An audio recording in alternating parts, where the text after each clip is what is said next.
মায়েদের বিশেষ করে চারটা আমল করতে হবে। সবাই বলেন তো কয়টা আমল? আল্লাহ রাসূল বললেন একজন মা যদি চারটা আমল করে ফালতাদখুল মিন আইয়ি আবওয়াবিল জান্নাতি শাআত। আল্লাহ রাসূল বললেন একটা মা চারটা আমল করলে আল্লাহ জান্নাতের 8টি দরজা ওই মায়ের জন্য খুলে দিবে। সুবহানাল্লাহ পড়বেন না? কয়টা আমল?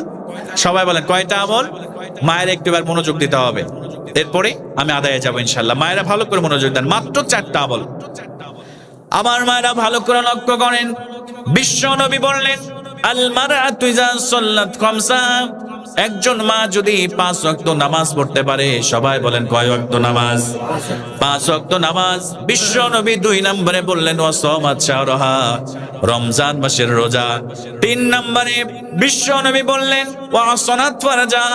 3 নম্বরে আল্লাহ নবী বললেন যদি একজন মা পর্দা করতে পারে, একজন মা যদি পর্দা পশিদার মধ্যে থাকতে পারে, আল্লাহ রাব্বুল আলামিন তার জন্য জান্নাতের 8টি দরজা আল্লাহ খুলে দিবে। জোরে বলেন সুবহানাল্লাহ। আমার মায়েরা ভালো করে লক্ষ্য করেন, যদি আল্লাহর জান্নাতে যেতে চান, হযরতে ফাতিমা রাদিয়াল্লাহু তাআলার সঙ্গে যদি আপনি জান্নাতে প্রবেশ করতে চান, অবশ্যই আপনাকে পর্দা করতে হবে। হযরতে ফাতিমা কেমন করে পর্দা করেছে আমার মায়েরা ভালো করে লক্ষ্য করেন। অনেক মায়েরা আছে ঘর থেকে যখন বাইরে বের হয়ে যায় পর্দা করে না, সুন্দর করে সাজুগুজু করে নিজের সৌন্দর্যকে বের করে ঘর থেকে বের হয়ে যায়। ও মা, আপনি যদি চুলগুলো বের করে ঘর থেকে বের হয়ে যান, আল্লাহ নবী বললেন কিয়ামতের মাঠে প্রত্যেকটা চুল আপনার সাপ হয়ে আপনাকে কামড় দিতে থাকবে। জোরে বলেন নাউযুবিল্লাহ। আম্মা জান হযরতে ফাতিমা রাদিয়াল্লাহু তাআলার সঙ্গে আপনি যদি জান্নাতে যেতে চান তাহলে কেমন করে পর্দা করবেন শুনেন। হযরতে ফাতিমা রাদিয়াল্লাহু তাআলা যেদিন ইন্তেকাল করবেন, যেদিন মারা যাবেন, হযরত আলীকে ডাক দিয়ে বললেন প্রাণের স্বামী রে, আজকে আমি রাতের বেলা স্বপ্নের মধ্যে দেখলাম আমার বাবা বিশ্ব নবী সাল্লাল্লাহু আলাইহি ওয়াসাল্লাম তিনি আমার ঘরের মধ্যে কি যেন তালাশ করতেছে। আব্বাজানকে জিজ্ঞেস করলাম বাবা আপনি কি তালাশ করেন? আমার আব্বাজান বিশ্ব নবী বললেন ফাতিমা রে, আমি তো তোমাকে খুঁজতেছি। ও ফাতিমা, আজকে তুমি নফল রোজা রাখবা, আলীর দস্তরখানায় সানি করবা, আর আমি বিশ্ব নবীর দস্তরখানায় তুমি ইফতারি করবা। হযরত আলীর বুঝতে বাকি রইল না, আজকে ফাতিমা ইন্তেকাল করবে, আজকে ফাতিমার সঙ্গে আমার কাটানো শেষ দিন। দুজনকে জড়ায় ধরে হাওমাও করে কান্না শুরু করে দিল। এবার ফাতিমা রাদিয়াল্লাহু তাআলা বললেন ইয়া আমার প্রাণের স্বামী, ভালো করে শুনে নেন, আমি যখন ইন্তেকাল করব আপনার কাছে আমি একটা জিনিস চাই প্রাণের স্বামী, আপনি কথা দেন সেটা পালন করবেন। আমার মায়েরা ভালো করে শুনেন, আমার কলিজার টুকরা মায়েরা বোনেরা যারা আসলেন পর্দা যারা করেন না। এবার আলী বললেন ও ফাতিমা, কি কথা তুমি আমারে বলো, সারা জীবন আমার খেদমত করেছো, আর একটা মাত্র চাওয়া, আমি অবশ্যই সেই চাওয়াকে পূরণ করবে, তুমি আমারে বলো। এবার ফাতিমা রাদিয়াল্লাহু তাআলা বললেন প্রাণের স্বামী, আমি যখন ইন্তেকাল করব আপনি দুনিয়ার কোনো মানুষকে জানাবেন না, কোনো মানুষকে খবর দিবেন না, আমার জানাজায় কাউকে জানাবেন না, রাতের অন্ধকারে আপনি আমার জানাজার ব্যবস্থা করে আমাকে দাফন দিয়ে দিবেন, কাউকে আপনি বলবেন না। হযরত আলী ডাকতে বলেন ফাতিমা রে, এটা তুমি কি বললা? তুমি হলা নবীর মেয়ে, সরকারে দো আলম রহমাতাল লিল আলামিনের মেয়ে, তুমি যখন ইন্তেকাল করবে সমস্ত মানুষদেরকে আমি জানাবো, সমস্ত সাহাবায়ে কেরাম আসবে তোমার জানাজার জন্য, তোমার কবরে মাটি দেওয়ার জন্য আসবে। ফাতিমা ডাক দিয়ে বললেন প্রাণের স্বামী রে, শুনে রাখেন, আমি ফাতিমা জীবিত থাকতে এমন করে পর্দা করেছি, আমার চেহারাটা কেমন ছিল, আমি দেখতে কালো ছিলাম নাকি ফর্সা ছিলাম কেউ বলতে পারবে না, আমি ফাতিমার শারীরিক গঠন ছিল কেউ বলতে পারবে না, আমি ফাতিমা মোটা ছিলাম নাকি চিকন ছিলাম কেউ জানে না। প্রাণের স্বামী রে, যখন আমি ইন্তেকাল করব ওই কাফনের কাপড়ের উপর দিয়ে যখন লোক সমাগম হয়ে যাবে, যদি কোনো একজন বুঝে যায় আমি ফাতিমা দেখতে চিকন ছিলাম নাকি মোটা ছিলাম, আমি ফাতিমার দেহের আকৃতি যদি বুঝে যায়, আমার পর্দার খিলাফ হয়ে যাবে, আর এই কারণে নবীর মেয়ে হিসেবে আমাকে কাল কিয়ামতের দিন, কঠিন মুসিবতের দিন আল্লাহর সামনে দাঁড়াতে হবে। আমার মায়েরা, ফাতিমা রাদিয়াল্লাহু তাআলার কি চিন্তা ছিল আর আপনাদের কি চিন্তা? এবার ফাতিমা ইন্তেকাল করলেন। আল্লাহর নবীজি, বিশ্ব নবী সাল্লাল্লাহু আলাইহি ওয়াসাল্লাম এবার সবথেকে বয়োজ্যেষ্ঠ একজন সাহাবী ছিলেন হযরত আবু যর গিফারী রাদিয়াল্লাহু তাআলা আনহু। তাকে বিশ্ব নবী স্বপ্নের মধ্যে দেখালেন, ও আবু যর, যাও, আমার মেয়ে ফাতিমা ইন্তেকাল করেছে, আমার মেয়ের জন্য কবর খননের প্রয়োজন, যাও আমার মেয়ের জন্য কবর খনন করে দাও। এবার আবু যর গিফারী আসলেন, কবর খনন করলেন। এবার কবরের পাশে দাঁড়িয়ে হযরত আবু যর গিফারী রাদিয়াল্লাহু তাআলা আনহু কবরকে প্রশ্ন করলেন, কবর রে, তুমি তো আজকে ধন্য হয়ে যাবা। ও কবর, তুমি তো আজকে ধন্য হয়ে যাবা, কারণ তোমার মধ্যে আজকে সাধারণ কোনো নারী আসবে না। তোমার মধ্যে আজকে যাকে রাখা হবে তিনি হলেন খাতুনে জান্নাত, হযরত ফাতিমাকে তোমার মধ্যে রাখা হবে। কবর রে, তুমি ধন্য হয়ে যাবা। কবর থেকে কোনো প্রশ্নের জবাব আসলো না। এবার আবু যর গিফারী আবার বললেন, কবর রে, তোমার মধ্যে আজকে যাকে রাখা হবে জান্নাতে যুবকদের সর্দার হাসান আর হুসেনের মাকে রাখা হবে। কবর রে, খবরদার তার সাথে বেয়াদবি করো না। কবর থেকে কোনো জবাব নাই। এবার কবরকে আবার আবু যর গিফারী প্রশ্ন করলেন, ও কবর, তোমার মধ্যে আজকে যাকে রাখা হবে তিনি দুনিয়ার কোনো সাধারণ নারী নয়, তিনি হলেন সরকারে দো আলম, তিনি হলেন সরকারে দো আলম, বিশ্ব নবী সাল্লাল্লাহু আলাইহি ওয়াসাল্লামের কন্যা ফাতেমাকে তোমার মধ্যে রাখা হবে।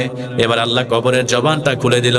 আল্লাহ রাব্বুল আলামিনের কবরটা এবার বলতে শুরু করলো, আবু যর রে, ভালো করে শুনে রাখো, আমি কবর অন্ধকার কবর, আমি কবর আযাবের কবর, সাপ বিস্তর কবর, আমার মধ্যে কোনো বংশ পরিচয় চলে না। আমি নবীর মেয়ে ফাতিমাকে চিনি না, আমি হাসান আর হুসেনের মাকে চিনি না, আমি বিশ্ব নবীর কন্যা হাসান হুসেনের মা খাতুনে জান্নাত ফাতিমাকে চিনি না। আমার মধ্যে যারা নামাজ নিয়ে আসবে, রোজা নিয়ে আসবে, আমার মধ্যে যারা কোরআন নিয়ে আসবে, পর্দা নিয়ে আসবে, আমি কবর তাদের জন্য জান্নাতের টুকরা হয়ে যাব। আর আমার মধ্যে যারা কোরআন নিয়ে আসবে না, নামাজ নিয়ে আসবে না, ভালো ভালো কাজ নিয়ে আসবে না, আমি কবর তাদের জন্য জাহান্নামের টুকরা হয়ে যাব। জোরে বলেন নাউযুবিল্লাহ। হারিয়ে যাব একদিন আমি, রব না এ ভুবনে চিরদিন। হারিয়ে যাব একদিন আমি, রব না এ ভুবনে চিরদিন। ক্ষমা করে দিও তোমরা আমায়, ক্ষমা করে দিও তোমরা আমায়, ভুল করে থাকি যদি কোনো দিন। হারিয়ে যাব একদিন আমি, রব না এ ভুবনে চিরদিন। বাঁশবাগানে বা গোরস্থানে হয়তো দেবে মোরে কবর, তোমরা আমায় যাবে ভুলে, রাখবে না জানি কোনো খবর। বাঁশবাগানে বা গোরস্থানে হয়তো দেবে মোরে কবর, তোমরা আমায় যাবে ভুলে, রাখবে না জানি কোনো খবর। পড়বে কি মনে আমার কথা, ফেলবে কি অশ্রু কোনো দিন। হারিয়ে যাব একদিন আমি, রব না এ ভুবনে চিরদিন। ছোট্ট মাটির ঘরে আমার দেহ নিথর হয়ে পড়ে রবে, আধার কবরে আলোর প্রদীপ কেহ নাহি কভু জ্বলবে। ছোট্ট মাটির ঘরে আমার দেহ নিথর হয়ে পড়ে রবে, আধার কবরে আলোর প্রদীপ কেহ নাহি কভু জ্বলবে। তা থাকবে না কেউ জানি আমার পাশে, কাটাবো একাকী রাত্রি দিন, হারিয়ে যাব একদিন আমি, রব নাই ভুবনে চিরদিন, হারিয়ে যাব একদিন আমি, রব নাই ভুবনে চিরদিন। এজন্য আমার মায়েরা 3 নম্বরে পর্দা করবেন, আর 4 নম্বরে বিশ্বনবী বললেন ওয়াতাত বালাহা, স্বামীর ন্যায় আনুগত্য করবেন, স্বামীকে সম্মান দিয়ে কথা বলবেন, স্বামীর সঙ্গে ভালো আচরণ করবেন।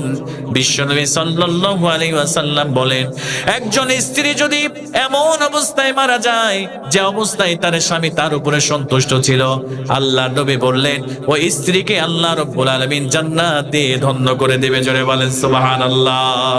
আবার বিশ্বনবী সাল্লাল্লাহু আলাইহি ওয়াসাল্লাম বলেন, একজন স্ত্রী যদি সে এমন অবস্থায় মারা যায় যে অবস্থায় তার স্বামী তার উপর অসন্তুষ্ট ছিল, বেজারে ছিল, আল্লাহর নবী বললেন ওই স্ত্রী জাহান্নামী স্ত্রী। জোরে বলেন নাউজুবিল্লাহ। এজন্য মায়েরা যারা এসেছেন, যদি 4টা আমল করতে পারেন, এই মাহফিল আমাদের জন্য সার্থক, এই মাহফিল আমাদের নাজাতের ওসিলা হবে। কথা বলেন ঠিক কিনা? এজন্য মায়েরা 4টা আমল করবেন। 1 নম্বরে নামাজ, 2 নম্বরে রোজা, 3 নম্বরে পর্দা, 4 নম্বরে স্বামীর আনুগত্য। এই 4টা কাজ করলে আল্লাহ রাসূল বললেন ফালতাদখুল মিন আইয়া আবওয়াবিল জান্নাত শাদ, আল্লাহ পাক ওই নারীর জন্য, মহিলার জন্য আল্লাহ পাক জান্নাতের 8টি দরজা খুলে দিবে, আর যে কোনো একটি দরজা দিয়ে ওই মা বোন জান্নাতে প্রবেশ করবে। জোরে বলেন সুবহানাল্লাহ। আল্লাহ পাক যেন আমাদের ওই মা বোনদের আল্লাহ পাকের 4টা আমল করার তৌফিক দান করে। আমরা সকলে পড়ি আল্লাহুম্মা আমিন। আমার ভাইরা দ্রুত আসেন ওই কবরের